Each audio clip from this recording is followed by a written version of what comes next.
Hello viewers, medicine হেল্পিটি চ্যানেলের পক্ষ থেকে আপনাদের সবাইকে স্বাগতম জানাচ্ছি আরও একটি নতুন ভিডিওতে।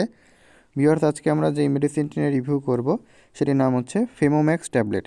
মেডিসিনটি নিয়ে বিস্তারিত আলোচনা করব, এর ব্যবহার, পার্শ্ব প্রতিক্রিয়া, সতর্কতা, এছাড়া এই ওষুধটি কারা সেবন করতে পারবেন, কারা সেবন করতে পারবেন না, এই ওষুধটির কোনো পার্শ্ব প্রতিক্রিয়া আছে কিনা, এবং এই ওষুধটি গর্ভাবস্থা এবং স্তন্যদানকালে সেবন করা যাবে কিনা এবং এটির বাজার মূল্য সহ বিস্তারিত আলোচনা করা হবে আজকের এই ভিডিওটিতে।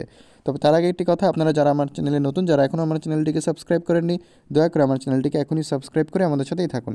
তো ভিউয়ার্স, প্রথমে মেডিসিনটি সম্পর্কে কিছুটা পরিচিত হয়ে নেওয়া যাক। মেডিসিনটির নাম হচ্ছে ফেমোম্যাক্স ট্যাবলেট।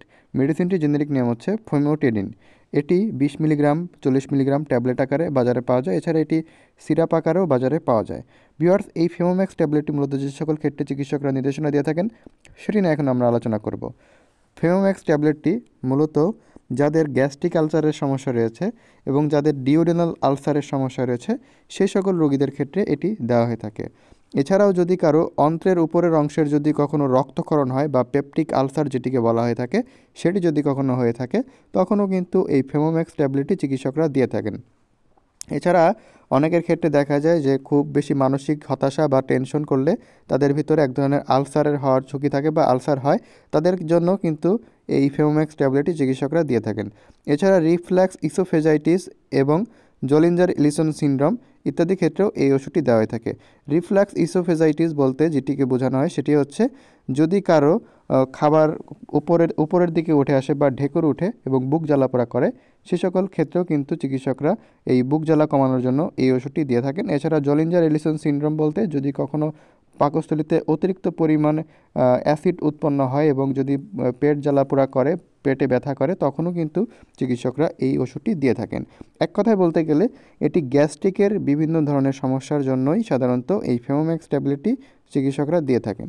ভিউয়ার্স, এখন আমরা আলোচনা করব এই ওষুধটির মাত্রা ও সেবন বিধি নিয়ে। এটি সাধারণত নির্ভর করবে আপনি এটি কতদিন ধরে খাবেন। সাধারণত যাদের গ্যাস্ট্রিক আলসারের সমস্যা বা ডিওডেনাল আলসার এবং অন্ত্রের উপর অংশ যদি ক্ষত বা রক্তক্ষরণ হয়ে যায়, সে সকল রোগীদের ক্ষেত্রে 20 মিলিগ্রাম একটি করে ট্যাবলেট দিনে 2বার করে সেবন করতে হবে। এছাড়া 40 মিলিগ্রাম একটি করে ট্যাবলেট দিনে একবার রাতে শোবার আগে এই ওষুধটি সেবন করতে হবে। এছাড়া যদি কারো তীব্র গ্যাস্ট্রাইটিস থাকে এবং পুরাতন গ্যাস্ট্রাইটিস বা ক্রনিক গ্যাস্ট্রাইটিস থাকে, তাদের ক্ষেত্রে এটি 20 মিলিগ্রাম করে দিনে 2বার করে সেবন করতে হবে। ভিউয়ার্স, এই ওষুধটি কতদিন ধরে খাবেন সেটি আপনার নির্ভর করবে আপনার রোগের ধরন এবং তীব্রতার ওপর। সাধারণত এই ওষুধটি 4 থেকে 8 সপ্তাহের মধ্যে 4 থেকে 8 সপ্তাহ পর্যন্ত সেবন করতে হয়। ভিউয়ার্স, এই ওষুধটির কোনো পার্শ্ব প্রতিক্রিয়া আছে কিনা সেটি নিয়ে এখন আলোচনা করব। এই ওষুধটি খেলে কিছু পার্শ্ব প্রতিক্রিয়া দেখা দিতে পারে, যেমন কোষ্ঠকাঠিন্য, ডায়রিয়া, মুখ শুষ্কতা, বমি বমি ভাব, মাথা ঘোরা, ঝিনঝিন ভাব, এছাড়া বুক ধড়ফড় করা, উচ্চ রক্তচাপ ইত্যাদি সাধারণত পার্শ্ব প্রতিক্রিয়া কিছু কিছু ক্ষেত্রে দেখা দিতে পারে। তবে সবার ক্ষেত্রে যে পার্শ্ব প্রতিক্রিয়া দেখা দেবে এরকমটা না। ভিউয়ার্স, এই ওষুধটি গর্ভাবস্থায় এবং স্তন্যদানকালে সেবন করা যাবে কিনা সেটি নিয়ে এখন আলোচনা করব। এই ওষুধটি গর্ভাবস্থায় প্রেগনেন্সি ক্যাটাগরি অনুযায়ী এটি বি ক্যাটাগরির একটি ওষুধ। এই ওষুধটি যদি খুব বেশি প্রয়োজন হয় তখনই কেবল এটি ব্যবহার করতে হবে। এছাড়া স্তন্যদানকারী মায়েদের ক্ষেত্রে এটি সতর্কতার সাথে বা চিকিৎসকের সাথে পরামর্শ করেই কেবল এটি ব্যবহার করা যেতে পারে। ভিউয়ার্স, সবশেষে আমরা এই ওষুধটির বাজার মূল্য জানিয়ে দিব।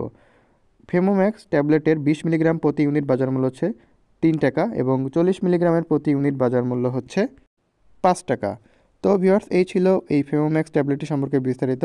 আশা করি ভিডিওটি আপনাদের কাছে ভালো লেগেছে। যদি ভিডিওটি ভালো লেগে থাকে তাহলে ভিডিওটিতে একটি লাইক করবেন এবং আমাদের চ্যানেলটিকে সাবস্ক্রাইব করে আমাদের সাথেই থাকবেন। ধন্যবাদ।